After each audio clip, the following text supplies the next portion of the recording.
si este tipo de análisis, de meternos a fondo en los temas para entender todas las aristas, les parece útil. Pues consideren seguirnos, ¿no? Para no perderse las próximas exploraciones que hagamos. Exacto. Siempre intentamos ir más allá de la noticia del día. ¿Qué pasa cuando un gobierno decide que su sistema de salud, un rompecabezas fragmentado de más de 100 millones de piezas, debe unirse en un solo bloque prácticamente de la noche a la mañana? Pues es una pesadilla logística. O sea, estás intentando cambiar las reglas del juego de la vida y la muerte para toda una nación, literalmente en tiempo real. Exacto. Y precisamente eso es lo que vamos a desmenuzar hoy en esta inmersión profunda. Vamos a analizar unos documentos extensos de una conferencia gubernamental en México con fecha del 7 de abril de 2026. Y vaya que hay material. Demasiado. Es un rediseño monumental del acceso a la atención médica. Pero el material no se queda solo en proyecciones optimistas.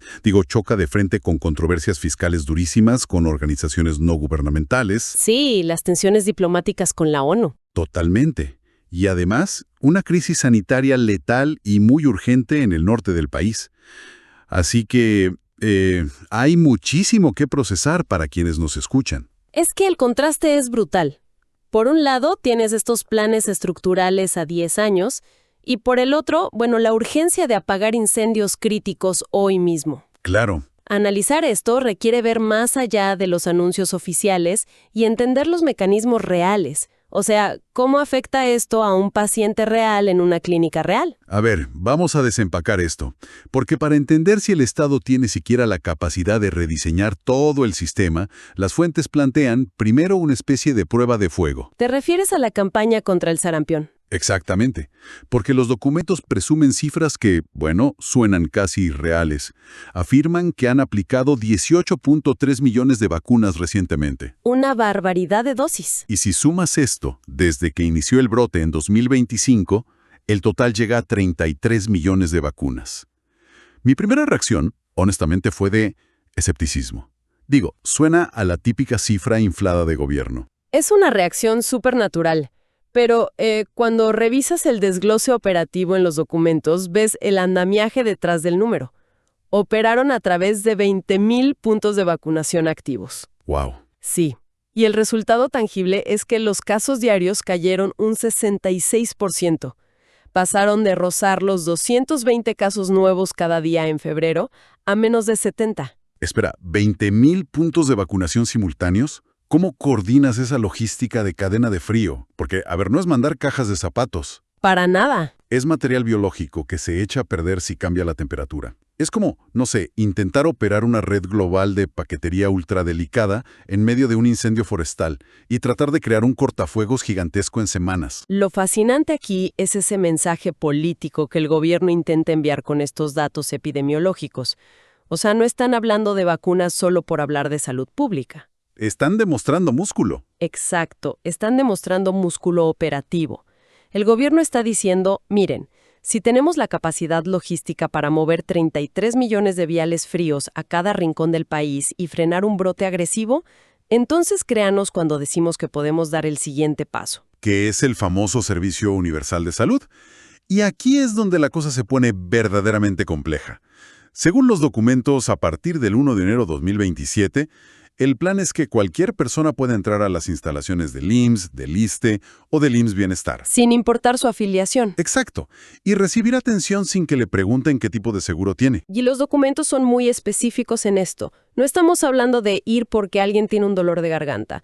Garantizan atención de urgencias continuas, de entrada, sin cobros. Que eso es un cambio radical.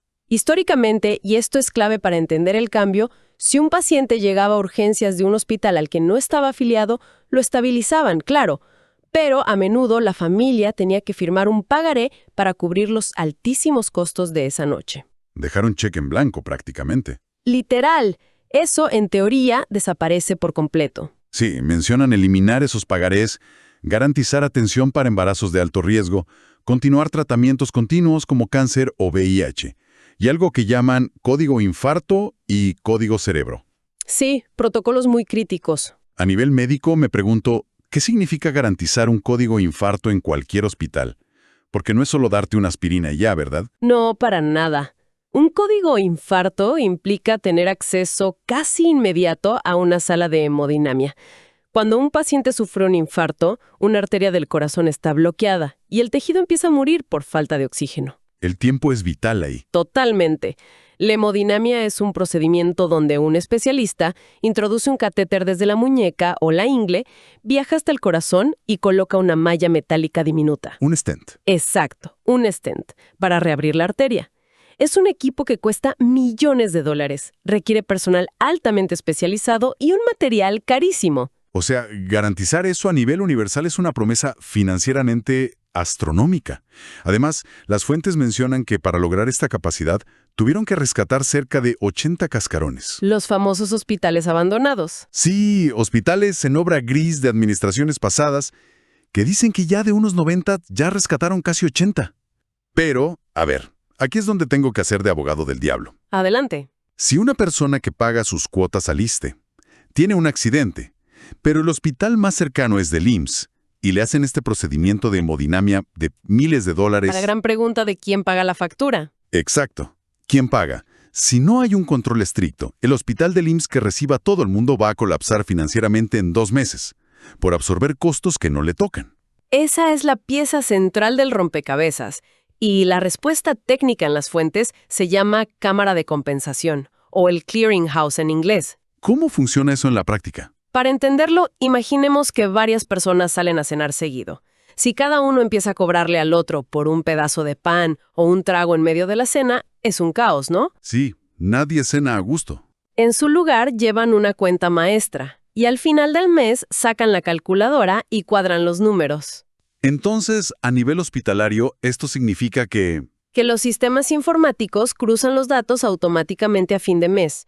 El IMSS le reporta al ISSSTE, oye, atendí a 5,000 de tus afiliados en urgencias este mes, lo que suma tantos millones. ya entiendo. Pero el ISSSTE responde, claro, pero yo le di quimioterapia a 3,000 de los tuyos, lo que suma esta otra cantidad. El sistema simplemente calcula la diferencia matemática y transfiere los fondos automáticamente entre las tesorerías. O sea que el dinero sigue al paciente de forma invisible. La persona enferma jamás se entera de la burocracia, no saca la cartera. Y las instituciones no se desangran. En la teoría suena impecable. Suena increíble, pero para que esa cámara de compensación funcione, los sistemas informáticos necesitan saber, en el segundo en que alguien cruza la puerta de urgencias, exactamente quién es, a qué sistema pertenece y cuál es su historial médico. Y por eso, el siguiente anuncio en la conferencia es quizá el más ambicioso de todos, tecnológicamente hablando. Hablamos de la credencialización universal. Y las fechas están encima. Según el documento, en abril de 2026 arranca este registro masivo. Y empiezan con un grupo hiperespecífico, personas de 85 años o más, en 47 municipios. Es un plan de despliegue por fases. Sí, pero el objetivo declarado es registrar a más de 100 millones de personas en poco más de un año.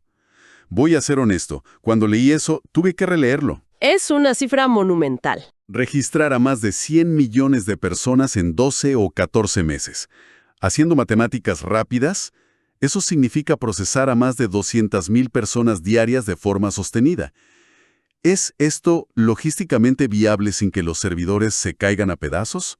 Es un escepticismo muy válido. Digo, la única forma de lograr esa escalabilidad, según se infiere de los documentos, no es haciendo que la gente haga fila física en una oficina. Sería imposible. Exacto. Se va a hacer a través del despliegue masivo de una aplicación digital, apoyada por brigadas en zonas rurales. Esta nueva credencial no es un pedazo de plástico laminado que traes en la cartera. ¿Entonces qué es? Es una identificación oficial estatal que vive en el teléfono móvil. Viene con todo el expediente médico, un sistema para agendar citas e incluso integran herramientas de inteligencia artificial para realizar prediagnósticos. Antes de que el paciente siquiera llegue a la clínica. Y aquí es donde se pone realmente interesante la decisión tecnológica de quién está construyendo esta superaplicación. El famoso desarrollo in-house.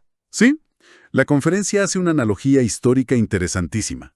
¿Recuerdan cuando la Ciudad de México implementó el cobro con tarjeta universal para el Metrobús por ahí del 2003? Ah, sí, fue un hito en su momento. En aquel entonces el gobierno tomó una decisión drástica. se negaron a pagar licencias millonarias a empresas privadas extranjeras por el software. En su lugar, desarrollaron un sistema de código abierto interno. Y ahora están replicando esa misma filosofía, pero a nivel nacional. Usando ingenieros y talento del propio IMSS. Y, bueno, las implicaciones de usar código abierto propio son inmensas. Pensemos en el modelo de negocio de las grandes corporaciones tecnológicas de hoy. Te cobran una licencia mensual o anual por usuario, ¿no? Claro, el modelo de suscripción.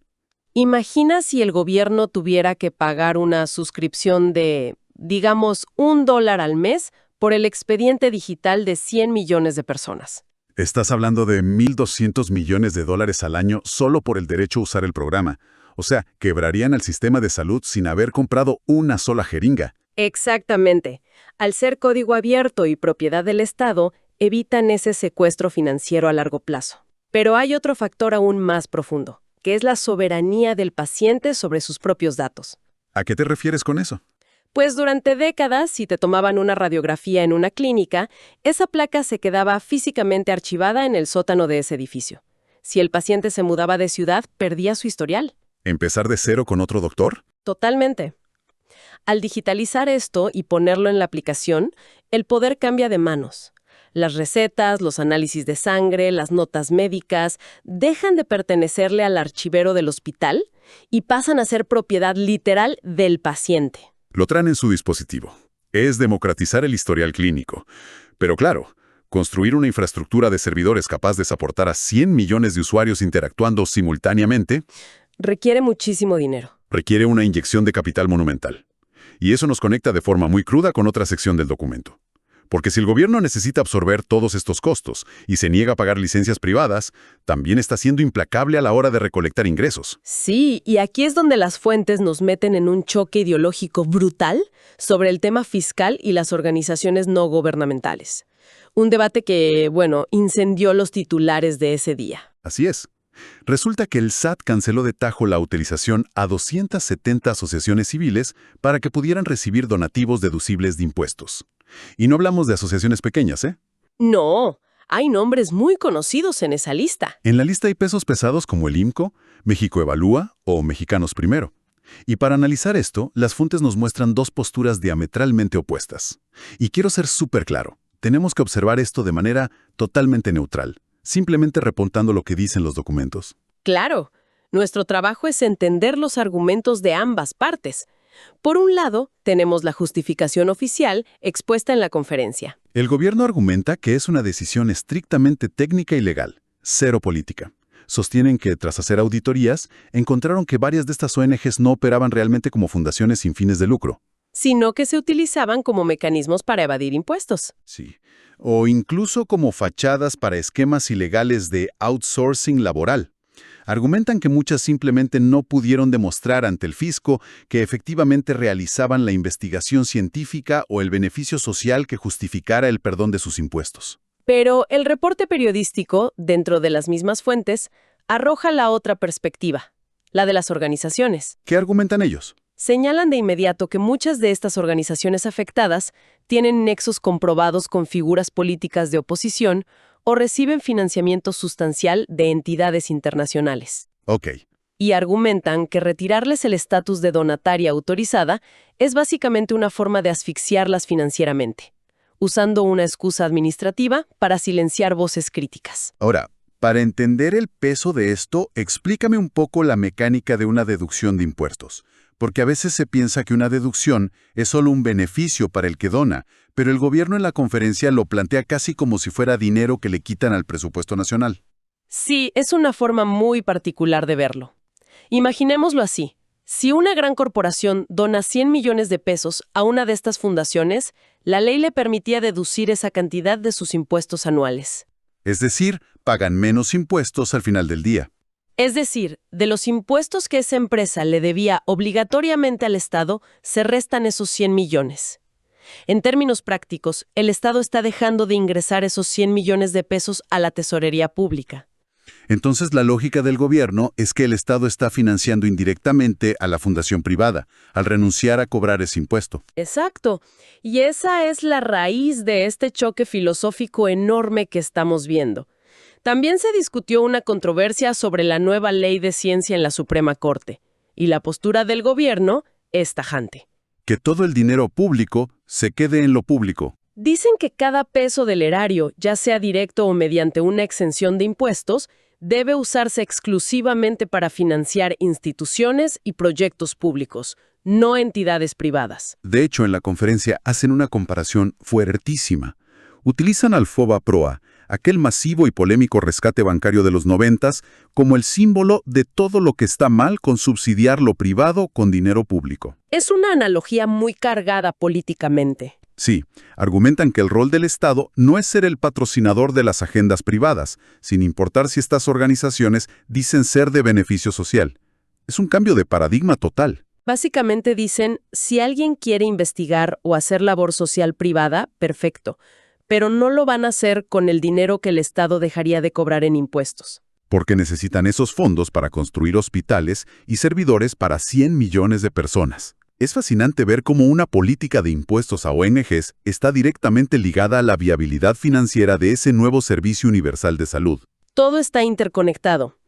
Pero, mientras se libran estas batallas ideológicas de alto nivel y se diseñan infraestructuras a futuro, el material nos obliga a bajar de golpe a la realidad más inmediata y cruda. Sí, porque un sistema de salud no solo se trata de expedientes en un teléfono. Se trata de lo que ocurre hoy en las calles, en la vida real. Y las fuentes nos presentan una situación urgente que contrasta violentamente con estos grandes planes. ¿Te refieres a la crisis en el norte? Una crisis de salud pública gravísima y muy localizada en Sonora. 10 personas afectadas y 6 trágicamente fallecidas. Y el hilo conductor entre todas ellas es que se aplicaron sueros intravenosos. Un tema terrible. Algunos fueron a clínicas privadas, otros llamaron a servicios para que se los aplicaran a domicilio. Las fuentes médicas reportan que los pacientes presentaron síntomas de un rápido y muy agresivo deterioro por sepsis. Con los glóbulos blancos altísimos. Y fallas severas de coagulación. La COFEPRIS ya intervino, clausuró la clínica involucrada y está analizando químicamente qué diablos tenían esos sueros. Pero médicamente, porque un simple suero puede causar un colapso tan violento en cuestión de horas. Porque creo que a nivel social estamos subestimando lo que significa un suero intravenoso. La piel y el sistema digestivo son barreras de defensa formidables del cuerpo humano. Claro, nos protegen de todo el exterior. Exacto. Cuando una persona se toma una pastilla, el estómago filtra y destruye muchísimas bacterias con los ácidos, pero cuando usas una aguja para meter un líquido directamente a la vena, te estás saltando todas las barreras de seguridad de golpe. Es una vía directa. Si ese líquido o la aguja misma tienen una contaminación bacteriana mínima, la bacteria entra directo al torrente sanguíneo a circular por todo el cuerpo. Y eso es lo que provoca la sepsis. Así es. Y hay que entender que la sepsis no es la infección en sí misma, sino la reacción exagerada y desesperada del propio sistema inmunológico de la persona. Como un cortocircuito del cuerpo. ¿Sí? Al detectar una invasión masiva en la sangre, el cuerpo lanza una cascada defensiva brutal que termina atacando a los propios órganos, provocando que la sangre coagule mal y que la presión arterial colapse. Es una emergencia médica absoluta. Y lo que a mí me aterra de esto es el contexto social alrededor. Las fuentes mencionan que hay una moda peligrosísima, una tendencia de inyectarse sueros sin necesidad médica real. La famosa sueroterapia recreativa. Gente que paga para que le pongan un suero en la sala de su casa, para curar la resaca o para la fatiga crónica, o porque les prometen vitaminas mágicas o supuestas células madre. Y todo operando en este margen gris, sin una regulación estricta. Es la mercantilización de prácticas hospitalarias que deberían ser rigurosas, pero vendidas como si fueran, un tratamiento de spa. Y a nivel gubernamental, esto ilustra un punto crítico de la conferencia de hoy. ¿Cuál es ese punto? Que puedes tener la mejor aplicación digital del mundo en desarrollo, pero si el Estado no tiene los inspectores suficientes en el terreno para clausurar clínicas negligentes antes de que operen, el sistema falla donde más importa. En la prevención y en la regulación. Y ese concepto, la enorme dificultad del Estado para controlar completamente lo que pasa en el terreno, nos lleva al último punto de las fuentes. Que es igual de complejo, pero en otra escala de gravedad. Sí, el reporte del Comité contra la Desaparición Forzada de las Naciones Unidas. Y de nuevo, manteniendo total neutralidad sobre el tema, vamos a ver qué dice el material. La ONU emitió una serie de críticas muy severas hacia México por la crisis de desapariciones. Un tema internacional y profundamente doloroso. Y la reacción oficial documentada en la conferencia fue de un rechazo categórico. El gobierno desestimó el reporte argumentando varios puntos que vale la pena desglosar. Sí, son argumentos muy puntuales. Primero, señalan que la ONU utilizó bases de datos desactualizadas centradas en el periodo de 2009 a 2017. Y dicen que ignoran por completo los protocolos de búsqueda y los presupuestos gigantescos asignados en la administración actual. Pero el argumento más contundente que presentan no es sobre los números, es legal e histórico. Así es. El gobierno afirma que el Comité de la ONU está confundiendo conceptualmente los crímenes cometidos por bandas del crimen organizado con crímenes de lesa humanidad. Explícame esta diferencia legal, porque en la conferencia insisten muchísimo en esta distinción. Es una distinción jurídica fundamental en el derecho internacional. Para que una atrocidad, por terrible que sea clasificada por tribunales internacionales como un crimen de lesa humanidad, tiene que cumplir con un requisito esencial. ¿Cuál es? Tiene que ser una política sistemática, impulsada, tolerada o ejecutada por el propio aparato del Estado. Aclaro, como lo que pasó en las dictaduras de Sudamérica en los 70s. Exactamente. O durante la llamada Guerra Sucia en México. Es el ejército o la policía usando el poder del Estado para desaparecer disidentes de forma organizada. Ya entiendo el punto del gobierno. Lo que argumenta el gobierno actual frente a la ONU es: nosotros heredamos una espiral de violencia generada por el crimen organizado, que son entidades privadas criminales. Ellos son los perpetradores. El Estado no tiene una política de desaparecer ciudadanos. Esa es su postura. Dicen que al contrario, están combatiendo a esos grupos. Claro. Y para respaldar esa postura de que el Estado ya no es el perpetrador que goza de impunidad, las fuentes citan el caso de Hernán Bermúdez, un exfuncionario de seguridad en Tabasco que actualmente está bajo proceso penal y en prisión preventiva. Lo usan como un símbolo. Sí, usan este caso para decirle a la comunidad internacional, miren, cuando descubrimos que un funcionario se corrompe y actúa criminalmente, lo metemos a la cárcel. No hay impunidad institucionalizada. Es un argumento de diferenciación de responsabilidades. Pero si te fijas bien, los sueros letales en Sonora y la crisis de desapariciones que la ONU señala tienen una raíz estructural compartida que el gobierno debe enfrentar. A ver, explícame eso, porque a simple vista parecen temas de universos completamente distintos. Una clínica negligente y el crimen organizado. El hilo conductor es que en ambos escenarios el Estado se enfrenta a la extrema dificultad de ejercer control territorial y regulatorio. Ok. Ya veo por dónde vas. Ya sea una clínica privada que opera sin estándares sanitarios en una avenida de Sonora, o redes del crimen organizado operando en zonas complejas del país. En ambos casos, el desafío monumental del gobierno no es diseñar la ley o la política pública en una oficina en el centro del país, sino hacer que esa ley se cumpla. Hacer que esa ley tenga un peso real, tangible, en la última milla del territorio nacional. Es como intentar reconstruir y modernizar el motor de un avión comercial mientras vas a 10.000 metros de altura en medio de una turbulencia severa. Es un balance súper precario entre la ambición del futuro y la supervivencia del presente. Es una excelente analogía. Pues ha sido un recorrido verdaderamente exhaustivo por estos documentos. Al analizar todo esto queda clarísimo que estamos observando un punto de inflexión. El intento de transformar un archipiélago desconectado en la salud en un solo continente interoperable. Impulsado por tecnología propia de código abierto. Sí. Mientras simultáneamente el Estado se atrinchera en sus finanzas, retirando beneficios fiscales a las ONGs y defiende su historial de derechos humanos en la arena internacional frente a la ONU. Es, en resumen, la anatomía de un gobierno intentando centralizar recursos y poder tecnológico para poder desplegarlos universalmente, pero enfrentando fricciones severas en todos los frentes posibles. Totalmente. Pero, revisando todo este volumen de información tan denso, hay algo que no se pronunció en los micrófonos de la conferencia, pero que surge como una consecuencia ineludible de todo este plan maestro. ¿Te refieres al riesgo oculto en la superaplicación de 2027? Exacto. Digo, pensemos en ese escenario un segundo, para quienes nos escuchan. Más de 100 millones de expedientes médicos. Radiografías, historiales psiquiátricos, tratamientos de VIH, ubicaciones geográficas y el rastro financiero automático de la famosa Cámara de Compensación. Todo centralizado. Todo centralizado, en servidores del Estado. Estamos hablando de crear el tesoro de datos personales más grande y sensible en la historia del país. Y la pregunta que queda flotando es, en un mundo donde los ataques de ransomware y los hackeos institucionales paralizan naciones enteras. ¿Estará preparada la arquitectura de ciberseguridad nacional? Exacto. ¿Estarán listos para proteger la vida digital más íntima de 100 millones de personas frente a corporaciones criminales que verían en esos datos la mina de oro definitiva? Es un riesgo proporcional a la ambición del proyecto. Queda claro que solucionar el acceso universal a la salud podría crear, sin quererlo, el blanco de vulnerabilidad digital más grande de todo el continente. Es una paradoja tremenda para seguir analizando en el futuro.